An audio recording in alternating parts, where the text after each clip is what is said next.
Assalamualaikum dan salam sejahtera. Nama saya Nur Hafizirullah bin Ramli, nombor matriks 291098. Tajuk yang akan dibentangkan ialah isu perpaduan kaum dalam kalangan masyarakat Malaysia.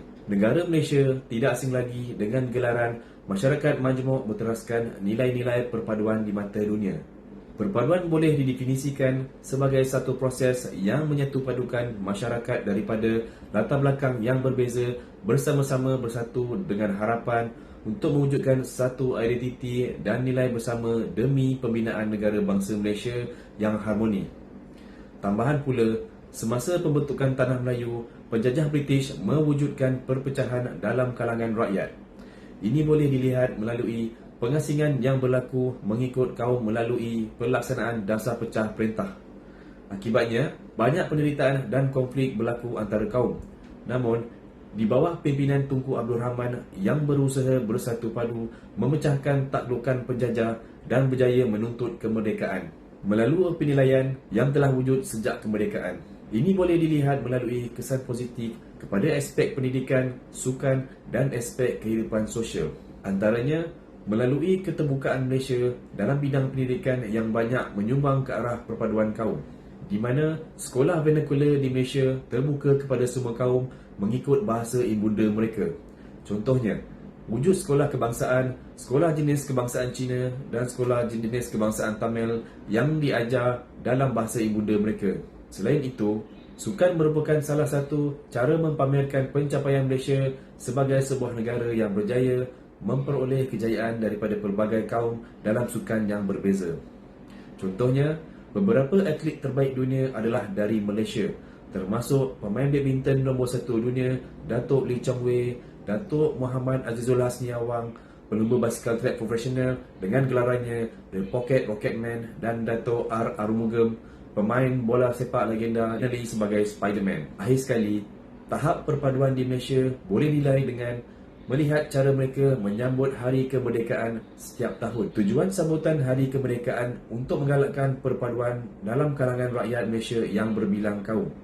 Setiap tahun terdapat tema dan sambutan yang berbeza supaya setiap orang dapat menghayati kepentingan kemerdekaan dan memperingati perjuangan tokoh-tokoh kemerdekaan menuntut kemerdekaan tanah air. Seterusnya, apa yang boleh diulaskan ialah perpaduan rakyat masih menjadi cabaran kerajaan Malaysia sehingga hari ini. Isu-isu semasa yang sensitif berbau perkauman masih sering diperkatakan sehingga menjadi berita utama. Antaranya, isu berbau perkauman berkaitan konsert penyanyi India A.R. Rahman. Walaupun ada perkara-perkara yang berunsurkan hubungan perpaduan, walau bagaimanapun, wujud hal yang berbau perkauman berkenaan konsert itu, di mana pemain skuad hoki wanita negara Hanis Nadia On memuat naik komen berbau perkauman. Kenyataannya dianggap bersifat provokasi dan menghina kerana menimbulkan kemarahan orang ramai sehingga digantung daripada bermain tamasya antarabangsa.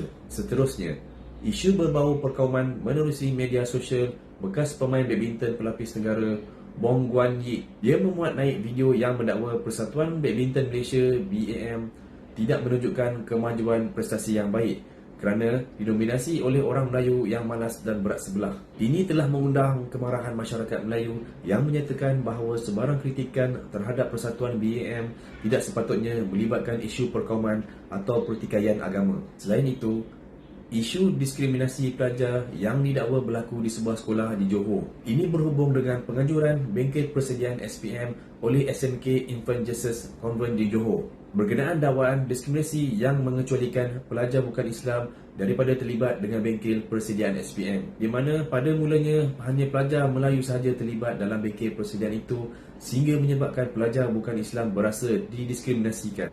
Akhir sekali, suasana politik yang menekankan isu perkauman dan berbaur provokasi. Isu yang dituduh oleh P. Ramasamy mengenai dasar berasaskan kaum dalam pengambilan dan kenaikan pangkat penjawat awam adalah satu tuduhan yang berat dan tidak berasas. Walhal, penjawat awam sentiasa berpegang teguh kepada konsep keneutralan dan profesional dalam perkhidmatan mereka. Sehingga kini, kritikan rakyat Malaysia sering didengari berkenaan isu-isu sentimen kaum yang menyebabkan berlaku konflik antara kaum.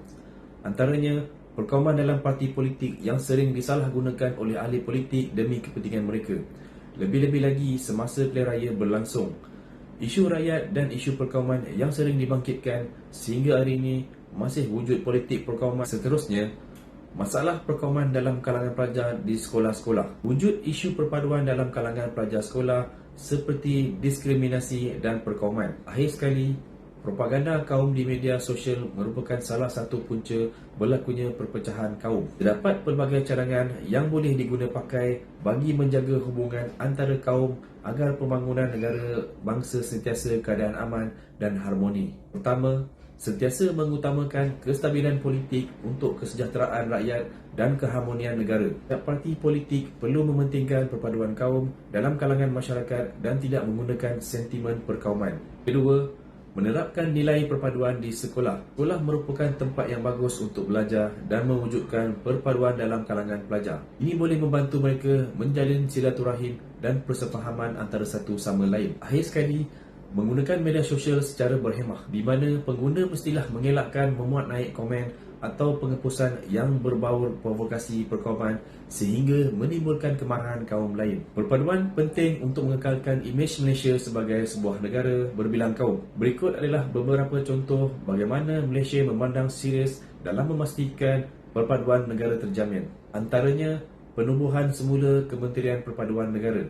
Pelaksanaan Dasar Perpaduan Nasional sebagai rancangan untuk membantu mengekalkan keharmonian dan keamanan dalam kalangan rakyat Malaysia. Selain itu, pemupukan semangat perpaduan pelajar perlu disemai di sekolah. Secara tidak langsung, ini dapat mengurangkan sikap resis dalam kalangan pelajar kerana kerjasama antara pelajar tanpa mengira kaum amat diperlukan untuk menyelesaikan tugasan yang terdapat dalam aktiviti yang dijalankan. Akhir sekali, media dapat membantu meningkatkan kesedaran akan minat dan nilai bersama antara kaum dengan pantas tanpa halangan. Penggunaan platform media sosial yang mempromosikan nilai-nilai perpaduan dapat merapatkan lagi hubungan yang baik antara masyarakat Malaysia. Kesimpulannya, sejarah pembinaan negara bangsa Malaysia telah banyak mengajar kita memahami kepentingan perpaduan sebagai sebuah masyarakat yang mementingkan keharmonian dan keselamatan dalam negara ini. Walau bagaimanapun, ini kita hidup di dalam era globalisasi di mana masih wujud isu-isu yang berbau perkauman dan provokasi. Tidak dinafikan memang mencabar untuk atasinya, tetapi dengan strategi yang berkesan dan usaha yang gigih daripada semua pihak, tidak mustahil untuk mencapai pembinaan negara bangsa yang bersatu padu. Jadi, masyarakat Malaysia mesti memahami dan menghormati kepelbagaian masyarakat kita untuk mencapai integrasi nasional. Sekian, terima kasih.